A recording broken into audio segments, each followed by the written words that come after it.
Hello Aries, welcome to the Plaid Sheep Oracle. So I'm doing something a little different for this round. We've entered this, or about to enter this eclipse tunnel that goes from the new moon in Libra on October 14th to the full moon in Taurus on October 28th. And also that full moon on October 28th is sort of fully in Samhain season.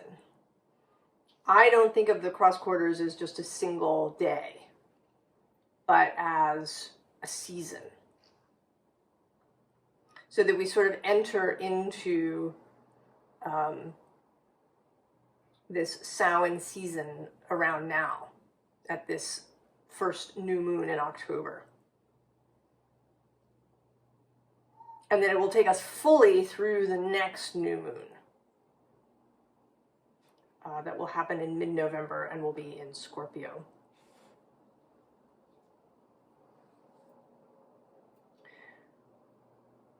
And Samhain is kind of, right, it is for sure a liminal moment.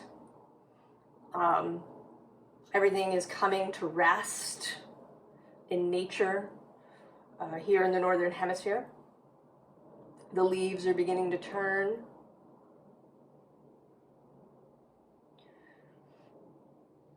And at the same time, we're opening out into a kind of dreaming space.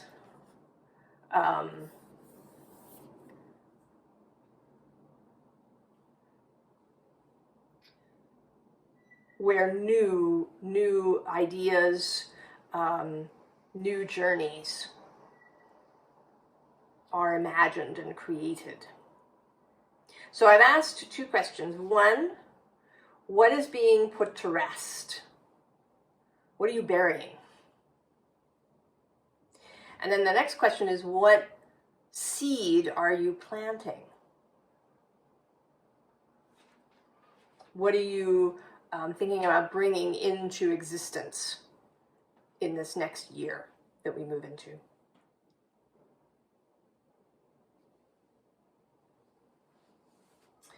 So here in the putting to rest pile, and it's so interesting. What we get is this art of seduction.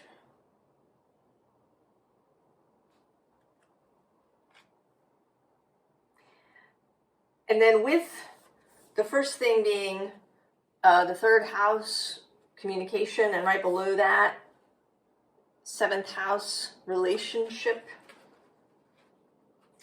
And actually on the bottom, Neptune, right, which can be vision, but can also be confusion. And then there's this Mercury messages. So this, right, how you have been communicating up until this point. And I think that it's how you have been communicating kind of across the board, not just in words, or images, but the way you move through the world.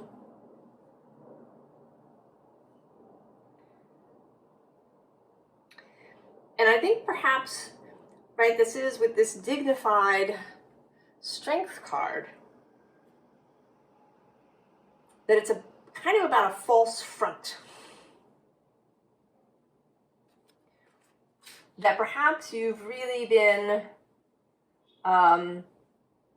attempting to present, maybe a more secure and in control front than you really feel at all times. That you want to be seen as the emperor, right? That you've really got it together, you're really in control, you're safe. Nobody can break through into you.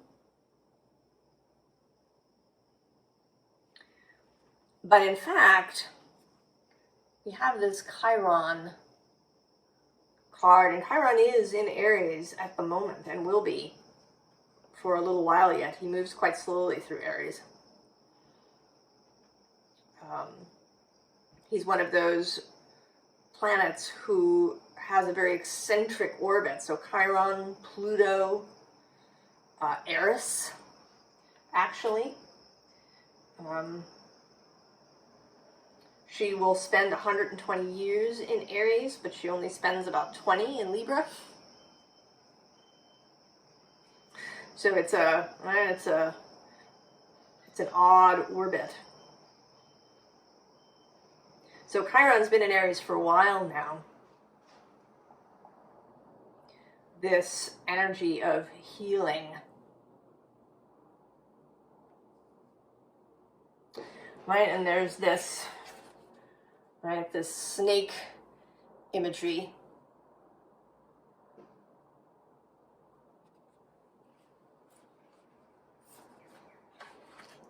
Coming through.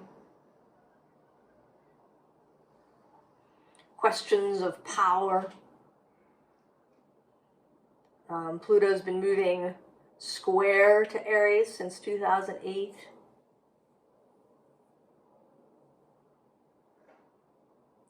How to be safe. I think this has been for you a safety question. How do you create safety? You know, sometimes, I may watch someone else's reading for myself, and they'll be talking about, doing things for other people. You just want to do things for other people. You want to, maybe nurture other people. You want, right? You're concerned about other people. But that might be true.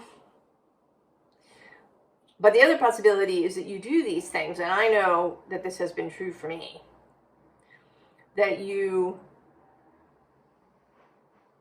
do things for other people sometimes to keep them happy, because happy people are safe people.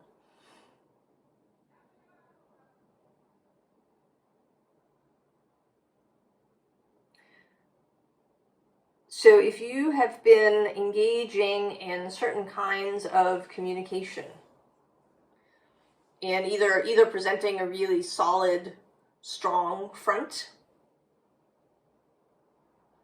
right, a really in control front, or maybe you've been, kind of in a, not so much a people-pleasing thing. I mean, yes, but it's more that you want, right, you're kind of anticipating perhaps people's needs so that you can fill them. And then those people will be happy and will leave you alone, right? Because here we have the Minotaur, who is somebody who needs to be managed, appeased. And actually right below that is the werewolf. Right? This idea that somebody can change, shift at the drop of a hat. That violence, perhaps, or anger or dissatisfaction even, right, in a milder way, trouble, is kind of always in the offing. And that you have to be really, kind of careful about how you move through the world in order to be safe. But the bottom of the deck, in this case, is Persephone.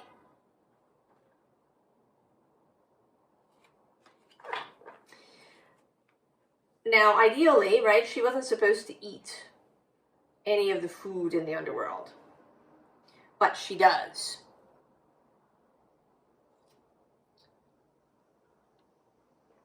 And you can look at that as two ways. You can look at it sort of in the standard way, in which when she did that, she became trapped. Or you can look at it in a different way, which is that she was awakened.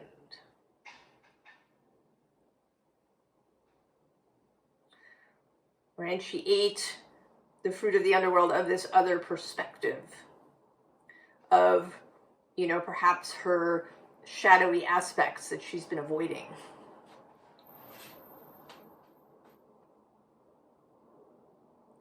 And when she ate those, she awoke into her full self.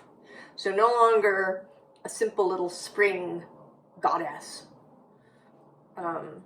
making daisy chains in a field. So that, but also queen of the underworld.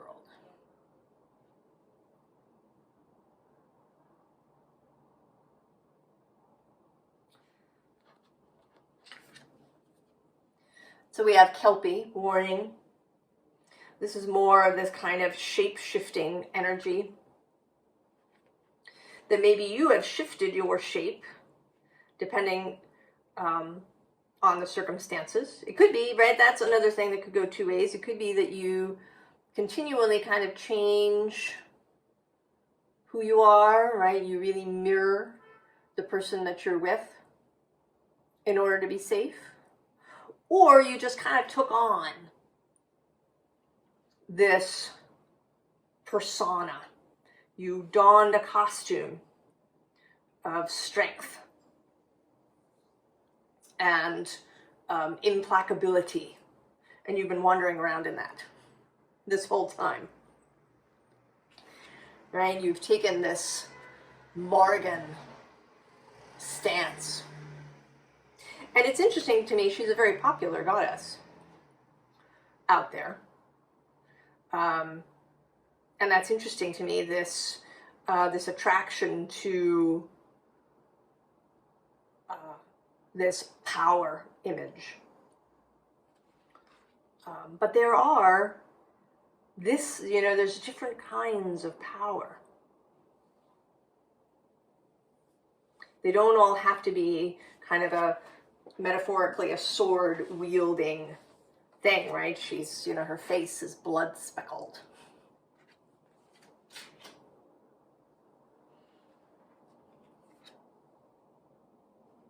And then shadow.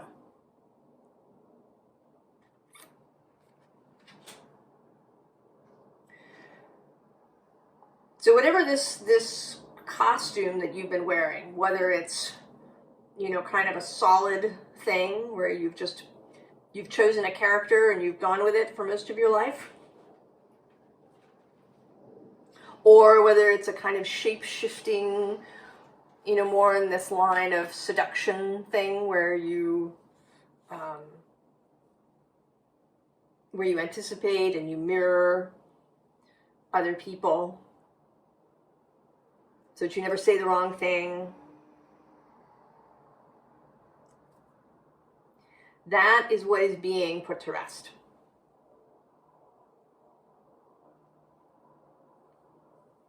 This need to be costumed. This need to monitor your communication. Like really.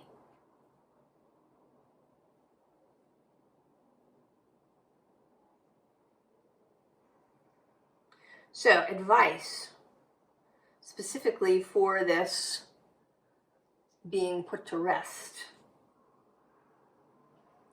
We have this rider who, interestingly, is looking behind him. And that brings up kind of three things for me. One, with the tower underneath, there's kind of taking a last look. Right, you're leaving this structure that you created for yourself, this costume that you were wearing in order to keep yourself safe. The tower in the Lenormand is not like the tower in the tarot. It's about a stable, solid structure.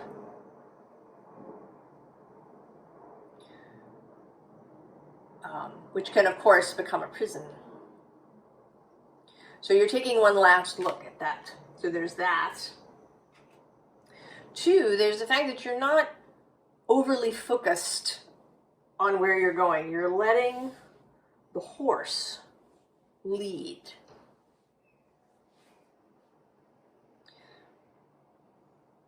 Right? You're letting the kind of the more soulful animal aspect of yourself lead. The more natural aspect of yourself lead. And then the third thing is that there is a tradition in some Native American groups of the sacred clown who may show up riding a horse backwards, seated backwards, as a provocation.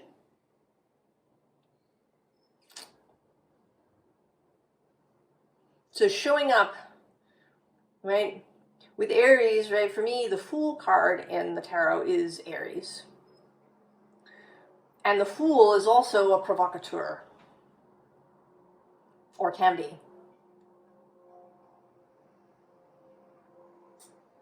Right, the Fool, part of the Fool's job was to keep the king's head from getting too big.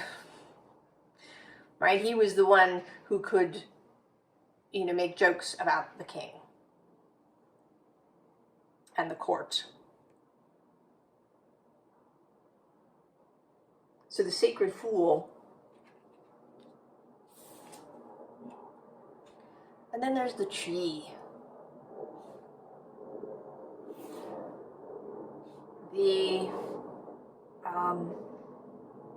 For me here, the world tree that we all have sort of our personal world tree, our connection to the great world tree.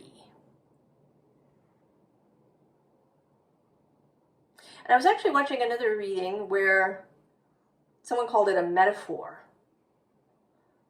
And I wanted to say maybe it's not a metaphor. Maybe there is a tree, it's just not here, like visible.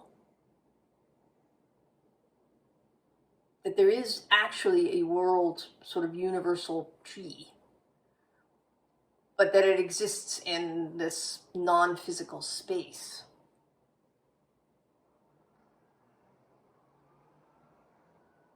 So this perceiving and focus on what truly gives you strength and safety, right? Your own internal safety, and then your connection to the source. And then we have Fox, right, which is about cleverness. This is a little bit more of the Fool energy, also a sense of humor. Right, she's kind of wearing this fox as a cloak. That you have that, right? You have your intellect, your intelligence, your animal instinct. You have all of that. You wear it, even if you've forgotten.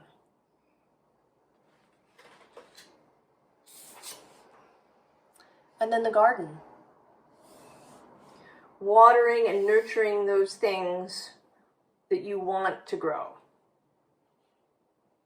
Focusing on those things rather than on whatever jockeying you've been doing to feel safe in the world.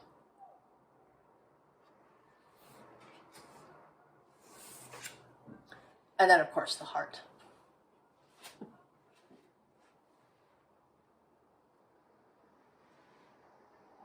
Love, pleasure, joy,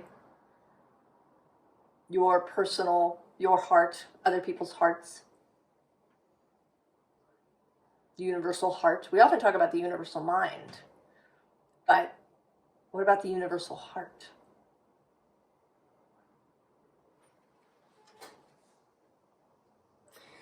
So that, you're putting that to rest this season, Aries. And it makes sense, right? The eclipse The first half of the eclipse is in Libra.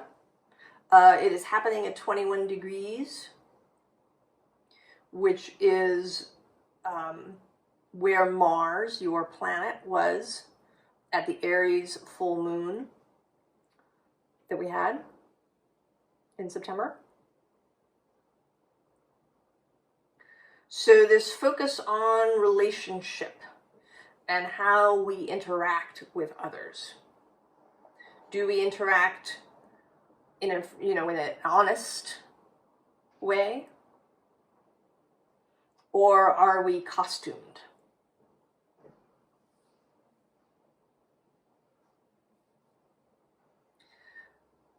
So now, what seed are you planting? Love.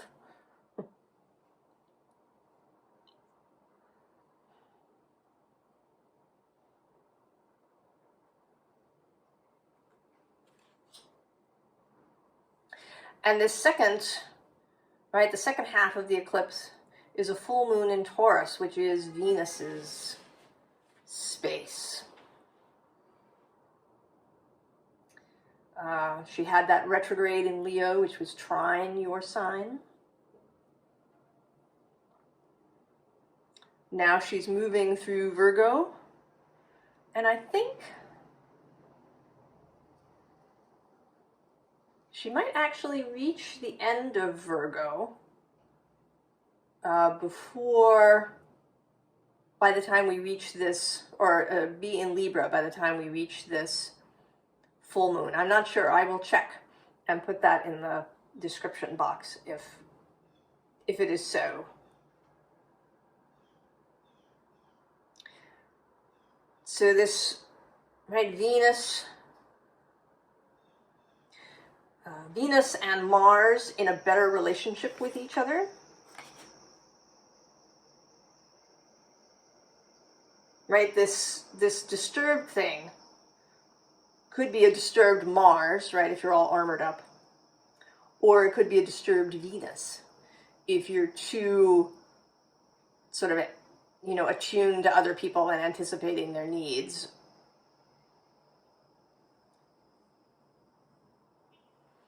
And now we're coming back into a more balanced view of these Mars and Venus energies. So we have the wheel, stepping back into alignment with Source.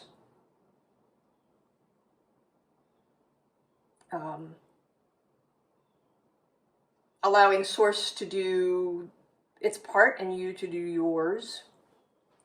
And the Page of Vessels, the Page of Cups, is under there. Actually, I didn't look at the bottom. Who's on the bottom? No, the Five of Bows, empowerment. And then we have this beautiful Ten of Stones, home, with this tree. Right? This tree that's growing, that appears to be growing right up out of this house. Planting the seeds of a true home for yourself. One where your security is internally generated.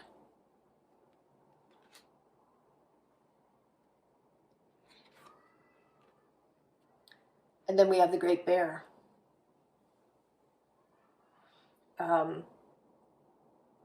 This more, right, really knowing how to communicate with Source and with your own wider self. And moving forward in that way. So rather than, thinking of it, maybe as a chess game, perhaps that's another way that you've done it, right? You haven't necessarily been armored, but you've been attempting to think 10 moves ahead. to be, you know, sort of uber prepared for anything that might come. And this is about a much greater level of trust, right? You're entering the cave with the big giant bear. Trust.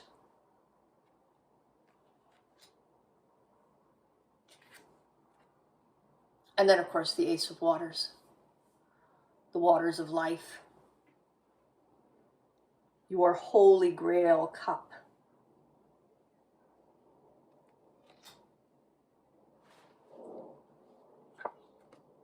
And then we have the Three of Wands, very Aries. It is Aries energy. Getting excited about looking forward, about the future. This energy over here might have caused a lot of kind of fearfulness about the future.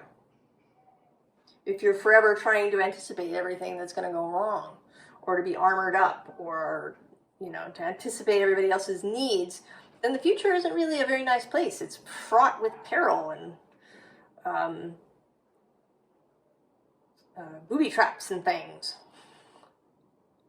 And this is looking forward to the future, right? Looking out into this sunrise. Who's at the bottom? Oh, yeah, leaving behind this Five of Swords, right? Just walking away from the whole thing.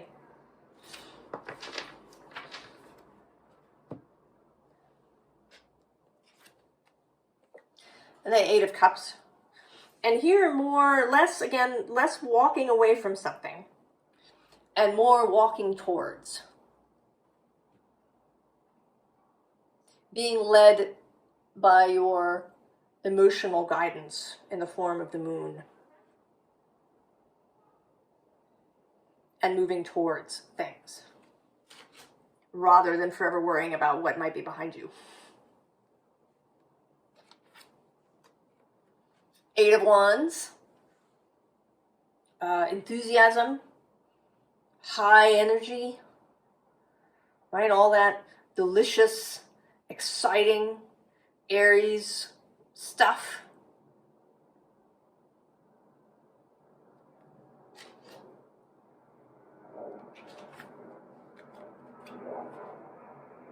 And then the moon. And here with Diana, getting ready to fire your arrow. So you've abandoned or put to rest any need to fulfill other people's requirements, any need to hold yourself back or keep yourself covered up. You're now moving towards and moving rapidly. And in that, because of that, right, things are much clearer. You can see ahead much more clearly, right? If you're not wearing that helmet or all fogged up in that Neptunian haze. Actually, you know, the image that occurs to me with that is like an excess of perfume. You know, if you walk through a big department store, the ground floor often has all the cosmetic counters, and it's like walking into a wall almost, fragrance. You know, if you've been sort of spraying perfume everywhere in order to, you know, make things sweet for others, then, you get lost. You can't smell anything. Your senses shut down. So this is much clearer when you've stopped doing that. You can see the target now.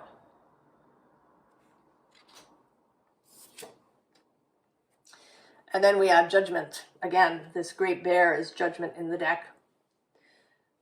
But here, you are being entrusted with this new quest.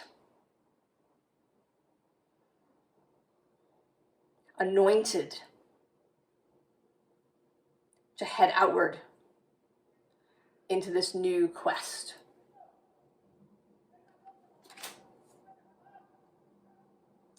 So, advice for what you are planting. The Star. And actually, at this moment, I'm going to say that below this Five of Swords is the Star.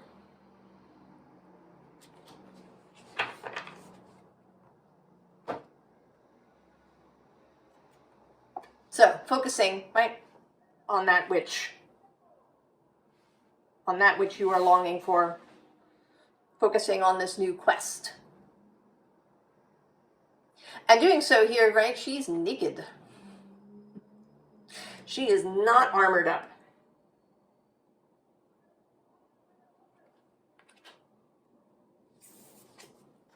And the Chariot, moving forward, going, right? It's kind of, you know, maybe you take a last look and then you turn around and head straight ahead. And here with these lions, again calling to mind this Venus in Leo energy.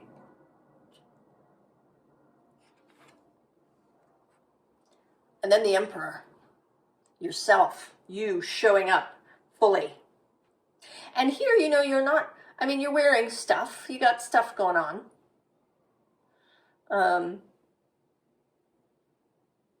You know, you got your outfit, but it's not armored, right? Your face is not covered with a helmet. Right, you're robed in cloth, right, with this great sun image over your breast, over the solar plexus and heart chakras. Right, there's the animal nature of you, your connection to the natural world because you're part of nature. All of that is here and fully seen for anybody you might encounter. And then the Four of Staves, the Four of Wands. Building what you want and with another. And this doesn't have, right, this could be anybody who you're here with. Just, right, another individual. Really, you know, communicating openly, truthfully, with enthusiasm, with other people who have, you know, this same approach. That's who you build with. Maybe you haven't found them up until this point and you've been sort of disappointed by that. And it could be across the board. Friends, lovers, how you interact with your family members, the job that you always end up in. Because if you're not you, then you won't be in the right place. But now you're coming into the right place because you are fully you, fully seen as you. Oh, and who's on the bottom here? Oh, of course, the Lovers. Who else would it be?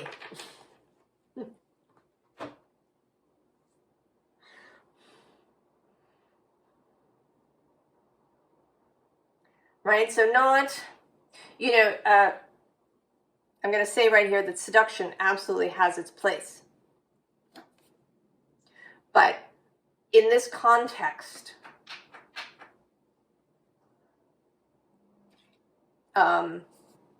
it's not appropriate. This is an inappropriate use of seduction. Right, what we want is the Lover's form of seduction. One that is based on truth and your own heart and what you see in the other person's heart. Whether it's a business seduction or a romantic one. right? This is you seducing with a false self. So I think that's awesome, Aries. Putting to rest any falseness, any costume, and moving forward absolutely into love. The way of the loving eye, the way of love. A night of love, a night of the personal grail. So I wish you all the very, very best, Aries. Do come and tell me if this feels good, and what happens over the course of this eclipse tunnel for you. I wish you all the very, very best, and I will see you next time. So long, Aries.